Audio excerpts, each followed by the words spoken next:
علی مراد official YouTube channel کے تمام سامعین کو خوش آمدید۔ بابا وانگا کی 2023 کو لے کے پریڈکشن سامنے آ چکی ہیں۔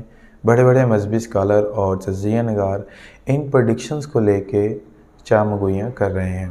بابا وانگا نے 2023 کے متعلق کن خطرات کا اظہار کیا ہے، آج کی ویڈیو کا عنوان رہے گا۔ ویڈیو کو لاسٹ تک دیکھیے گا اور چینل کو سبسکرائب کر کے بیل نوٹیفیکیشن پہ بھی ضرور پریس کیجیے گا تاکہ آنے والی بھی تمام انفارمیٹیو ویڈیو آپ تک پہنچتی رہیں۔ تو چلتے ہیں آج کے موضوع کی طرف۔ بلغاریہ کی آن جہانی نجومی، مذہبی رہنما اور جڑی بوٹیوں کی حکیم بابا وانگا نے سال 5080 تک کی پریڈکشن کی، جن میں سے بیشتر سچ ثابت ہوئی۔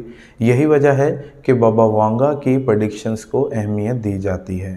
اب 2023 کو لے کے انہوں نے کن پریڈکشنز کا ذکر کیا، اس میں پہلی پریڈکشن جو انہوں نے دعویٰ کیا ہے جو 2023 میں ہونے جا رہا ہے، وہ یہ ہے کہ بچوں کی قدرتی پیدائش پہ پابندی عائد ہونے کا خطرہ ہے۔ زیادہ تر بچوں کی پیدائش لیبارٹریز میں ہوگی، اور سب سے بڑی بات اس میں یہ کہ آپ اپنے بچے کی پیدائش سے پہلے اس کی خصوصیات کا تعین بھی کر سکیں گے، جو کہ قدرت کے قوانین کے سخت مترادف ہے۔ دوسرے نمبر پہ بابا وانگا کی جو 2023 کو لے کے پریڈکشن ہے، ان کا دعویٰ ہے وہ یہ ہے کہ ایک پاور پلانٹ میں بہت بڑا دھماکہ ہوگا جس سے زہریلے بادل بنیں گے، اس کی زد میں ایشیائی ممالک زیادہ آئیں گے اور اسی وجہ سے مختلف قسم کی سنجیدہ بیماریاں جنم لینے کا خطرہ ہے۔